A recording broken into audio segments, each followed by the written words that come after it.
This show is produced by the Hartman Media Company. For more information and links to all our great podcasts, visit hartmanmedia.com.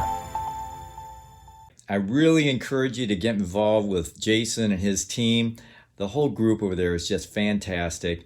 I started working with them probably 10 years ago. I think the world of this group. They've helped me a lot, and I think that you'll really enjoy the process. Welcome to the Creating Wealth Show with Jason Hartman. You're about to learn a new slant on investing, some exciting techniques, and fresh new approaches to the world's most historically proven asset class that will enable you to create more wealth and freedom than you ever thought possible. Jason is a genuine self-made multimillionaire who's actually been there and done it. He's a successful investor, lender, developer, and entrepreneur who's owned properties in 11 states, had hundreds of tenants, and been involved in thousands of real estate transactions. This program will help you follow in Jason's footsteps on the road to your financial independence day. You really can do it. And now, here's your host, Jason Hartman, with the complete solution for real estate investors. Welcome to episode 1759, 1759. Those numbers are getting big and they're getting harder to say. Anyway, it's great to have all of you listening and some of you watching from 189 countries worldwide. We really appreciate our global audience, and we'll do the best to keep you informed and keep you up on the latest and greatest investing, financial, and real estate news. So we live streamed yesterday about how the big institutional investors are engaged in massive rent increases. You know, there are times in the marketplace where it becomes, sometimes it's easier or less expensive to rent, and sometimes it's less expensive to own. And of course, that's a very localized question. When you look at these national surveys, they're just pretty much meaningless because all real estate is local. But as we do see the market slowing down ever so slightly, that can be very misleading because it is not the case in the low-priced entry-level housing, that bread and butter housing that makes for really good rental properties. Those are flying off the shelves. They are booming. Inventory is extremely constricted. And if you take a look at the chart up here, this I actually talked about on a podcast a while back, but it's still so telling. And it just shows you that the number of available homes has fallen steeply in metros across the country. And this is just as of maybe, 2 months ago. It's not old. And when you segment it by price, it is just really, really much more severe than they're showing on this chart. So in Atlanta, for example, a market that we've been busy in for many, many years, one of our investment counselors, Sarah, purchased a property there years ago on one of our Atlanta property tours. And she just resold that property at a huge profit, just an incredible, incredible profit. So look at this, a deficit of 9,000 homes for sale in Atlanta, down by 9,000. 2,000 in Austin, 17,000 in Chicago. And of course, this is all related to the size of the population in that metro area. So you have to take that into account. I really wish they would express this in per capita terms, because that's always much more meaningful. Why? Well, it answers the Jason Hartman question. What is that question? Compared to what? See, you don't have the compared to what answer when they just talk about the number of properties. It needs to be the number of properties compared to the size of the market. So we have to sort of adjust for that in our minds, right? Austin is a smaller city than Chicago, Atlanta, or certainly New York, which is down by 30,000 homes, right? Washington, 6,000, Cleveland, 2,000, Cleveland being smaller market again, right? So proportionally, Cleveland might be the worst off in terms of its inventory, right? In terms of its lack of inventory. So it's pretty amazing what's going on. The entry-level housing suffering greatly from a complete housing shortage. And right now, in almost all places, it is better to buy than rent in terms of that monthly option because the interest rates are so low. Yet at the same time, landlords are taking advantage of incredibly low rates, literally negative interest rates. And as I said before, this may be the first time ever that we have negative interest rates officially. Now, what do I mean by that officially? Well, we've many times had them unofficially. But what I'm doing there is I'm taking the official rate of inflation according to the most widely used measure, the Consumer Price Index, and taking the interest rate on a 30-year fixed rate mortgage. And you are literally getting paid to borrow the money, even if you never rent your house out. It's absolutely incredible, right? Because you're borrowing it below the cost of official inflation. And unofficial inflation rates are much, much higher than they're saying. So many examples of this, so much shrinkflation going on out there, so many ways that service has just been massively reduced. And at the same time, prices have gone up. The size of everything we buy, practically every consumer product, is less and less and less, yet the prices are the same or higher. They're hiding the inflation by shrinkflation. Zillow, another dysfunctional tech company. You won't believe this. This is a Business Insider article that talks about how Zillow has listed a staggering 93% of the hundreds of homes it purchased in Phoenix that it owns at a loss. They've been overpaying for properties. And why does this happen? Well, folks, we got to take a look at the way we do capital formation in this country, because it is really, really messed up, where we have this winner take all system where all of this money rolls up to these big software and tech companies, and they're dysfunctional. They have to deploy that capital. And so they deploy it by overpaying for properties, right? And I knew they were doing this. There was a lot of information about it. People saw it out there. It was just absolutely crazy. So we'll see what happens. Now, maybe the market will catch up with them and they will find that they've actually made a nice profit on these properties. But that'll take a few months to work itself out. Not as long as it used to, because again, in this market where we see prices, especially in the entry level, increasing so quickly, it is just crazy, crazy, crazy. And if you've studied the Hartman Comparison Index, that in most places, real estate is actually still quite cheap.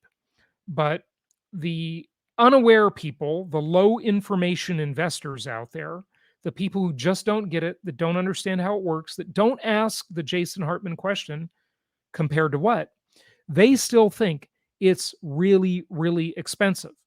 And so it's complicated, right? It's complicated. In cyclical markets, I believe real estate is mostly overpriced in most of the cyclical markets. The trophy markets, the markets you hear about on the news, the markets that have glorious highs and really ugly lows. In the hybrid and linear markets, still lots of bargains, historically speaking. Let's look at some of these trophy markets around the world. It takes 20 years of work to buy an apartment, a 600 square meter apartment. That's about 600 square feet, give or take, in these cities near the city center of the following cities. Now, this is from Statista, and it's based on the average annual income of highly skilled service sector people. And this is a UBS Global Real Estate Bubble Index survey. Okay, so what does it tell us? In 2011, in Hong Kong, a very overpriced market that, by the way, is on the verge of massive, well, I'm not on the verge of, but I was there with Carmen a few years ago. I reported from Hong Kong and how incredibly high the prices were. We talked about Kyle Bass, the hedge fund manager's report, a lot about Hong Kong and how we thought it was really an overpriced market. And then literally 2 weeks after we left Hong Kong, massive civil unrest and the protesters and mainland China cracking down, really, really sad to see what's going on. And then, of course, conveniently, COVID came along to keep all those protesters inside and to allow the big, heavy-handed state to crack down on them. Okay, well, in 2011, and this is the difference, right? But again, this is only based on the price compared to the income. It's not based on the price compared to other things, and it's not based on the monthly payment. So again, incomplete information, but still interesting nonetheless. Hong Kong. In 2011, it took you 15 years to afford to pay cash for a 600 square foot, or approximately 600 square feet apartment near the city center. Today, it takes you 20 years, right? 20 years. But the money is a lot cheaper. And those of you waiting to try and time the market, which in my opinion and historically proven is a fool's errand, do not go overboard in trying to time the market because you're going to miss it. And the choice you have today, if you think real estate is overpriced, okay, fine, let's entertain that argument. Now, in the cyclical markets, I agree with you. It is overpriced. Linear markets, not so much. Hybrid markets, in between the two, right? But linear markets still very well priced in terms of entry-level housing. All right, incomplete information here, because here's the thing. If you're trying to time the market, you're either going to get the property cheap or you're going to get the money cheap. You're very unlikely to get both. And when people compare prices today to the last peak in, depending on what survey you're looking at, 2005, 2006, even 2007, right? Before the Great Recession, they're going to say, well, they're historically high. But remember, the money is less than half the price it was back then. Look at the mortgage interest rates. And you get 3 decades on that in the US. Now, in these other places, you don't get those great 30-year fixed rate mortgages. But in the US, you do. So do you want the property cheap or do you want the money cheap? And remember, 1% in interest rate equals about 10% in price. So that's your trade. Money cheap or property cheap. Now, I will tell you the best of all worlds in that circumstance. It's to buy the property when it's cheap during a really bad recession when you probably won't have the confidence to do it, even though now when things are booming, you'll say, well, I'm saving all my money. I'm keeping my powder dry. And I'm going to have cash. Cash is king. I'm going to jump in and buy everything in sight. Well, you were around in 2008. Why didn't you do it then? Did you not have enough cash? Was financing unavailable? Or were you just worried? Were you scared like everybody else? It is very easy to say you're going to be bold and buy everything in sight looking in the rearview mirror. And as I've taught you over the years, almost every deal looks great in the rearview mirror. But during the valley, the trough, the very, very scary times during a recession, when we all think the world is falling apart, that it's never going to come back, it is very hard to have that kind of confidence at that time. We'll see who has it next time around, because there will undoubtedly be a correction. And we'll see who's willing to go all in, because you never know where the bottom is, do you? You never know how long it's going to take to get through that recessionary time. And you never really know where the bottom is. It's always a mystery. Okay, but the best of all worlds is this. And it happened to many of our clients. It's to buy when the property is super cheap, and then to get lucky, and maybe 2 or 3 years later, to have the money be really cheap, meaning the interest rates just fall like crazy. And financing to be available. Because remember, post-Great Recession, the money did get pretty cheap. Now, not as cheap as it is now, but it was pretty cheap. I mean, interest rates back then, comparatively, compared to what? Compared to history, were very low. Now, they went a lot lower with COVID 1984, but they were cheap. And it wasn't just about the price of the money, it was about the availability of the money. Because those cheap loans, you could only get 4 of them. You could only get a maximum, well, if there was a time you could only have 2. And then they increased it to 4. Now you can do 10, right? 10 per spouse, right? If you're married, which might be a decent reason to get married. Although marriage is typically a pretty bad deal. Read Men on Strike, which is a sad commentary on our culture. The book is written by a woman, Helen Fisher, I think. Yeah, very, very interesting book. And it's a sad commentary on our times, how they've disincentivized marriage and family formation. But hey, that's a whole nother topic about sociology. So the best deal is to buy when the property is super cheap, refinance it, pull the cash out when the money gets real cheap, if you only have to wait a year or two to do that. But how do you know if that's going to happen? You don't. Nobody does. And even if the money's cheap, will the money be available? Will the financing be available? So you can have cheap money, but lack of availability of that money, which is what we had coming out of the Great Recession. So 2008, 9, 10, 11, 12, 13, 14, 15, money was cheap, but availability of money was very scarce. And qualifying was, wow, it was incredibly hard because the banks overcorrected because they were scared. And they had all sorts of new regulations by Dodd-Frank, which was that ridiculous 2,200 page bill nobody read. I can hear Nancy Pelosi now. We have to pass the bill to see what's in it. Speaking of the healthcare bill, right? What a disaster that turned out to be. I mean, health insurance costs have skyrocketed. And it's not just really the cost. It's that they deny everything now. It's the availability of, certain treatments and protocols and copays and all this stuff, right? It sucks. The health insurance is all super do-it-yourself. Have you tried to call your health insurance company lately? They don't answer the phone. Nobody answers the phone anymore. It's all DIY, folks. Do it yourself. Pump your own gas, serve your own food, pick it up at the counter, but you're expected to leave a tip, even though you're going to bring it to your table, bus your own table at the restaurant. It's all self-service. That's shrinkflation. Absolutely shrinkflation. Okay, Paris, back to this survey. 2011, 15 years to afford that tiny little apartment. Now, about 17 years. London, 2011, 10 years. Now, 14 years. Tokyo, 2011, about 8 years. Now, 13 years. Singapore, same thing. It's the same thing with all these cities. Singapore, New York, Munich, Sydney, Frankfurt, Zurich. What do all those cities have in common? They're all cyclical markets. They're all the trophy markets of the world, and they are overpriced.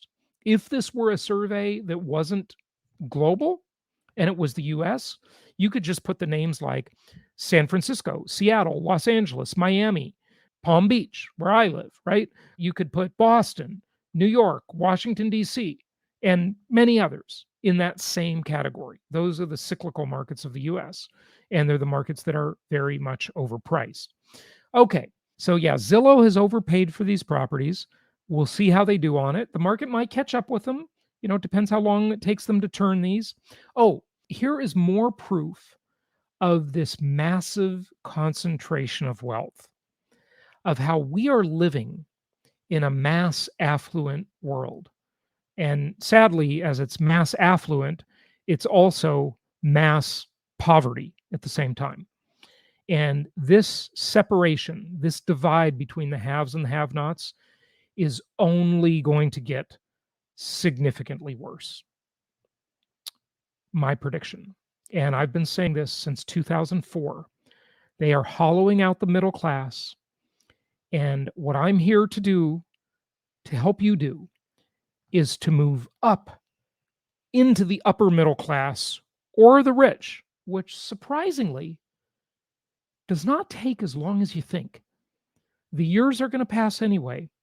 Let them be your friend. Put inflation on your side. Put time on your side. People with a net worth of $30 million or more are considered the global elite, the ultra wealthy of the globe. And you would be surprised how quickly, by investing in income properties and running a good business or even a good career as an intrapreneur rather than entrepreneur, and having a side hustle, which is hopefully going to be a great real estate portfolio, you would be surprised how quickly you can get there. I mean, I'm surprised when I look at my own life, how quickly it happened. Now, granted, I'm not a kid anymore, but the mobility available to people using income property is truly phenomenal. It's absolutely staggering. If I look at where I came from and how I grew up, and most of you have a similar story. Most of us came from pretty humble beginnings. Okay. I look at my mom. grew up on a farm in upstate New York, lived basically in poverty on a dirt road. Okay. 5 kids. They didn't have anything. Me, grew up a little better than she did, lived in the city in Los Angeles, in crappy areas of Los Angeles. I was mugged repeatedly in my school, a couple times at knife point. Okay. That's how bad it was. I'm pretty street smart. You may not know that, but I had to be, right, to survive. I remember when my mom owned this Pioneer Chicken in the absolute terrible area of Los Angeles. I remember one time we were leaving and, the store would close at, I think, 9 o'clock at night. And the chicken cook, in the greasy place, needed a ride home. So my mom gave him a ride home in our little crappy Toyota piece of junk car that maybe cost, I don't know, $3,000. And my mom bought it used from the rental car company, right? Because they would get rid of their rental cars. And I remember we looked at the rental car company and the cars we were selling off, right? So about this little cheap Toyota, didn't have air conditioning. I think that one had a radio, but the car before that little Honda Civic, didn't have a radio even. Yeah, stick shift, no radio, no air conditioning. You think about how we have it now, they don't even make cars like that anymore, that's another sign of like a good comparison, as I said before, of how to compare it to how they're just not making cheap houses anymore. They don't make cheap cars anymore. One is because of all of the regulation in housing and in automobiles. It's just made the cars really expensive. But number two is the profit margins are so much smaller for the auto manufacturers and for the developers. And that's why the type of properties that you're buying through our network, when you buy them through us, you are getting a type of property that is going to become extremely rare in the future because it's the end of the entry-level home, the end of the starter home. Okay, so mobility. Absolutely surprising. As the old saying goes, most people overestimate what they can do in a year and underestimate what they can do in 5 years. But I look at my mother, I look at myself, I look at a lot of you that have been, investing with me for 10 years, right? And you come to events and reach out to me and we communicate now and then. And I see how much all of you have grown following our plan. It is truly amazing. We overestimate what we can do in a year, but underestimate what we can do in 5 years. The opportunity for mobility with investing correctly is absolutely staggering. Okay, mass affluent society. Well, these private jet companies are a good sign of a mass affluent society. NetJets, you've heard of NetJets? Berkshire Hathaway owns part of them, Warren Buffett's company. And NetJets is now pausing immediate access to new fractional and lease purchases of private jets. There are no rooms at the inn or airplanes for sale, at least if you want to fly immediately with NetJets. In perhaps another warning sign that the industry is facing a severe shortage of private jet capacity, NetJets has paused share and lease sales for immediate access. Now, I've had NetJets after me for years and years to try and get me to buy a fractional share of a jet or to buy a jet card where you get a certain number of hours. And, I'm a member of one of those private jet companies. I used to be a member of another one. I don't fly private that often because it's just so hard to justify the cost. Now, it's not so bad if you have several people in the plane, but, if it's just you and the dog or you and one friend, it's really hard to justify the economics of that, knowing where I came from and how I don't want to be completely frivolous, right? So the uber rich can't even get a jet anymore. And if you think NetJets is an anomaly, oh, just wait, there's more. Flexjet, another company, is also pausing jet car sales as fractional demand for their deals, right, for their memberships, roars forward, with consumers ready to dive all in on private flying and evaporating supply. Flexjet, not NetJets, this is another company, has halted accepting new jet card customers as of yesterday. The company is not changing the terms for existing jet card customers. It will allow current jet card customers to renew with changes. The critical difference is both peak and non-peak day call out will be up to 120 hours. Previously, the non-peak booking window was 24 hours. And they're going to do surcharges of 25% on both the Phenom 300, which by the way is a super cool plane. I've had my eye on that one for a while, and the Challenger 300, which I've flown several times. Flexjet has already raised hourly rates on both cards as demand continued to soar. Flexjet CEO Mike Silvestro said rate increases didn't make sense. So they didn't increase the rates for the renewal people or the current members, but on renewal, or if you want to buy a new card and you're not a customer yet, you're screwed. Now, you might be thinking, why does that matter to me? Isn't this a show about real estate investing? Folks, that is a sign of wealth concentration and the wealth gap widening and widening, and the rich getting just richer and richer and richer. And it's a sign of inflation. How about one more today? Sarah, one of our investment counselors who most of you know, she posted in our private inner circle group about how rent can cost up to $27,000 a month in a new senior living complex in San Francisco. Now, San Francisco has been a pretty embattled city. It is coming back a bit. Hey, listen, when you print all kinds of fake money and throw it into the system, everything's going to come back. Like the rising tide lifts all the boats, right?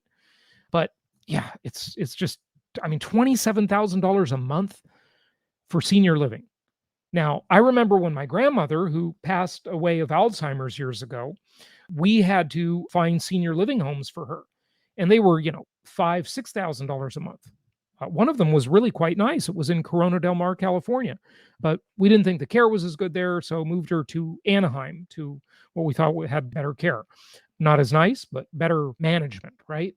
And that was, memory care. That was dementia care. That was fairly intensive care, medication, and all kinds of stuff, highly skilled care. And that was $5,000-$6,000 a month. And that wasn't that many years ago, okay, early 2000s to the late to 2010-ish. And now $27,000 a month, absolutely staggering. So the divide is widening. Costco raises the minimum wage to $17 an hour, and the mom and pop businesses will not be able to compete with that. So it'll put more of them out of business and constrain supply. Evil Jeff Bezos, who, by the way, I thought he was so into equal opportunity, but he didn't hand over the CEO role of his company to a minority or a disadvantaged person. Why didn't he do that? Just gave it to a white guy. Hey, Jeff, what's going on here? I thought you were woke. Guess not. Guess when it comes to money, everybody's just going to go with the flow, right? But hypocrisy is incredible. And he's been working on putting people out of business when he was CEO of Amazon by making it impossible for mom and pop retailers to compete. Raise the minimum wage so everybody will want to work at Amazon instead of ABC, privately owned store on Main Street, right? So it's this consolidation of power, consolidation of wealth, and it's going to continue. So if you are not building a nice real estate portfolio for yourself, get in touch with us, jasonhartman.com or 1-800-HARTMAN. Get in touch with us as soon as you possibly can, because we are here to help you do that. And it is absolutely staggering what's going on in the world right now. This is new stuff, folks. It really has not been seen before. So I hope this is helpful. And let's wrap it up, I think, for today. Again, reach out if we can help. We do have a virtual event coming up that we're going to announce real soon. So stay tuned for that. That'll be an easy one. You can just jump on Zoom and meet us, get some good education. That'll be Creating Wealth Virtual. And first time I'm ever presenting that as a virtual event. So look forward to seeing you there. Stay tuned for that announcement. And again, reach out to us, jasonhartman.com. We're here to help you. And until Wednesday, happy investing. So George Gammon, Jason Hartman, and we've created a high-level mastermind group called The Collective. The goal of The Collective is for you to learn from the three of us, as well as, of course, the other members, on how to build and, more importantly, how to maintain your wealth. In this video, we're going to go into detail about what the collective is and what it can do for you. Enjoy. So I'm Ken McElroy. I've been in real estate for over 30 years. Started with a 2-bedroom, 2-bath using my own money, and now I own over $1 billion worth of real estate that I bought over the years, built a big company.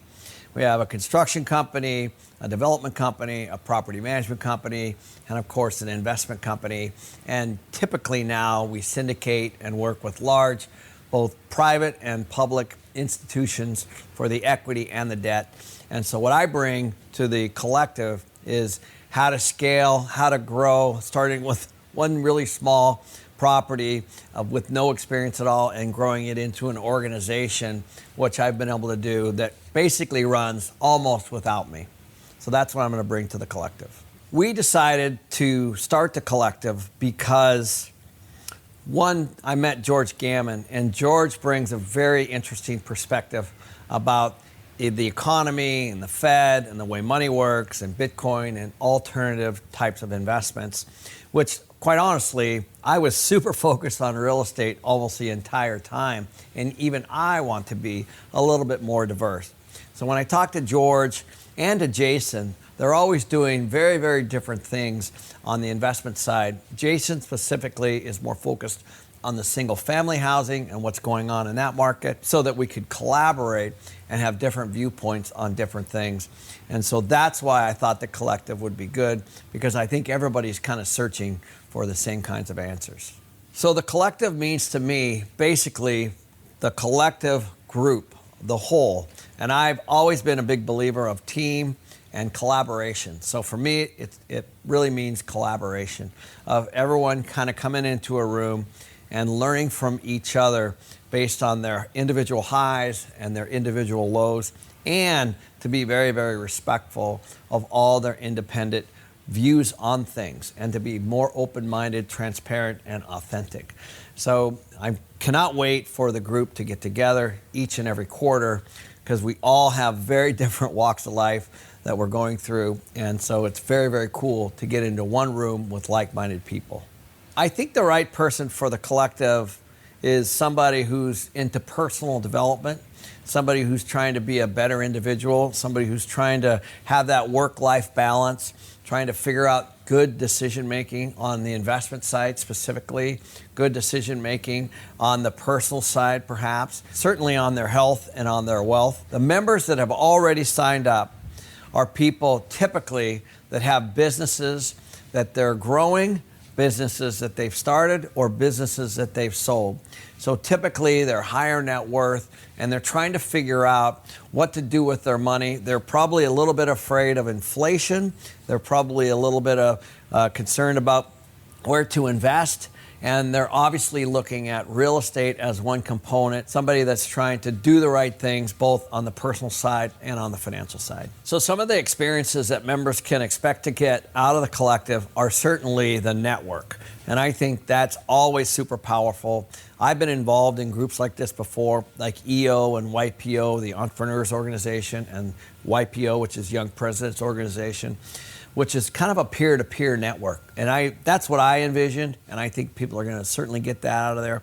They're going to have lifelong friends for sure from this, and they're going to meet people at every single event.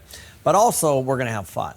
So as an example, things like race car driving and doing all kinds of really cool things and meeting celebrities and things like that, and fashion shows are going to be part of it. So it's kind of how do we have fun and learn together, and we're going to have that at each and every event. So thanks for watching. If you guys are interested, there's a link below you can click on. It'll take you right to the website, which has a load of information on exactly what the collective is, where the next events are, and what exactly you'll be getting if you become a member. Thanks for watching. Thank you so much for listening. Please be sure to subscribe so that you don't miss any episodes. Be sure to check out the show's specific website and our general website, hartmanmedia.com, for appropriate disclaimers and terms of service. Remember that guest opinions are their own, and if you require specific legal or tax advice or advice in any other specialized area, please consult an appropriate professional. And we also very much appreciate you reviewing the show. Please go to iTunes or Stitcher Radio or whatever platform you're using and write a review for the show. We would very much appreciate that. And be sure to make it official and subscribe so you do not miss any episodes. We look forward to seeing you on the next episode.